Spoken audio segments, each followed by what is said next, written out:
एक चतुर नार करके सिंगार यासारखं अजरामर झालेलं द्वंद्वगीत असो किंवा ए मेरी जोहरा जबी यासारखं रोमॅन्टिक गाणं असो किंवा जिंदगी कैसी ये पहेली है यासारखं जीवनाचा अर्थ स्पष्ट करणारं धीर गंभीर गाणं असो, देशभरातील तमाम रसिकांसमोर नाव येतं ते सुप्रसिद्ध गायक मन्ना डेंचं। आपल्या वैशिष्ट्यपूर्ण गायन शैलीच्या जोरावर हिंदी चित्रपट सृष्टीमध्ये वेगळा इतिहास निर्माण करणारे गायक मन्ना डे आज आपल्यातून निघून गेले आणि अवघ्या देशभरातील रसिकांच्या मनामध्ये दुःखाची लहर उमटली। मृत्यूसमयी ते 94 वर्षांचे होते। प्यार हुआ इकरार हुआ है, प्यार से फिर क्यों डरता है दिल। प्यार हुआ इकरार हुआ है, प्यार से फिर क्यों डरता है दिल। यासारखी अवीट गोडीची गाणी कानावर पडली की रसिकांच्या डोळ्यासमोर नाव येतं ते गायक मन्ना डे यांचं। 1 मे 1919 रोजी कोलकाता इथं जन्मलेल्या मन्ना डे यांचं मूळ नाव प्रबोधचंद्र डे। त्यांनी केसी डे अर्थात त्यांचे काका यांच्याकडूनच शास्त्रीय संगीताचे धडे घेतले। 23व्या वर्षी मन्ना डे हे आपल्या काकांसोबत मुंबईत आले। तिथं उस्ताद अब्दुल रहमान खां आणि उस्ताद अमन अली खां यांच्याकडून संगीताचं प्रशिक्षण घेतलं। तमन्ना या चित्रपटाद्वारे त्यांनी हिंदी चित्रपटसृष्टीचा आपला प्रवास सुरू केला। 1943 साली आलेल्या रामराज्य या चित्रपटापासून ते पार्श्वगायक बनले। सुरुवातीला धार्मिक चित्रपटात गाणी म्हणणाऱ्या डे यांनी हळूहळू आपला ठसा चित्रपटसृष्टीवर उमटवला। आवारा चित्रपटातील मन्ना डे यांची गाणी गाजल्यानंतर त्यांच्या कारकिर्दीला सुवर्ण झळाळी मिळाली। श्री 420 मधील प्यार हुआ इकरार हुआ किंवा मुडमुड के ना देख, चोरी चोरी या चित्रपटातील ये रात भीगी भीगी यासारख्या गाण्यांनी त्यांना प्रचंड लोकप्रियता मिळवून दिली। आपल्या 50 वर्षाच्या कारकिर्दीत मन्ना डे यांनी विविध भाषांमधून 3500पेक्षा जास्त गाणी गायली। 1971 साली पद्मश्री तर 2005 साली पद्मविभूषण तसंच 2007 साली मानाचा दादासाहेब फाळके पुरस्कार देऊन मन्ना डेंचा गौरव करण्यात आला। उपकार चित्रपटातील कसमे वादे प्यार वफा किंवा सीमा चित्रपटातील तू प्यार का सागर है यासारख्या गाण्यांनी त्यांच्या लोकप्रियतेवर कळस चढला। लागा चुनरी में दाग आणि यारी है ईमान मेरा या गाण्यानं तर अक्षरशः इतिहास निर्माण केला।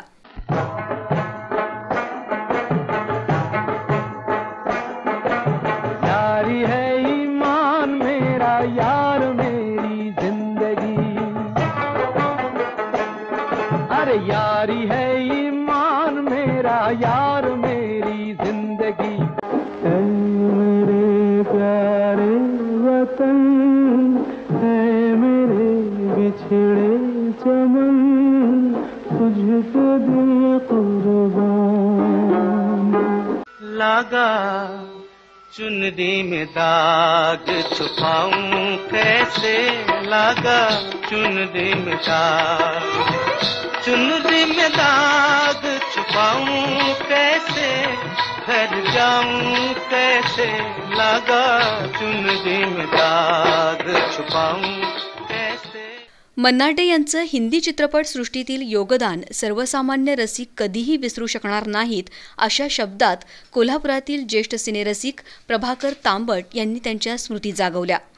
मोहम्मद रफीनी जशी सगळ्या प्रकारची गाणी म्हटली, मुकेश दर्दभऱ्या गाण्यांच्यासाठी प्रसिद्ध होते, तलत मेहमूद दर्दभऱ्या गझलांसाठी प्रसिद्ध होते, लता मंगेशकर, आशा भोसले, त्यापैकी आशा भोसले या चतुरस्त्र गायिका, किशोर कुमार हे उत्स्फूर्त गायक, तसं मन्ना डे त्यांचा शास्त्रीय बाज असलेली जेवढी गाणी होती ती अतिशय लोकप्रिय झाली आणि त्यांच्या निधनानं 75 वर्षाचा गेला जो पार्श्वगायनाचा इतिहास आहे आणि हिंदी चित्रपट संगीताचा इतिहास आहे तो जणू लुप्त झालेला आहे आणि आपण एका महान गायकाला मुकलेलो आहोत।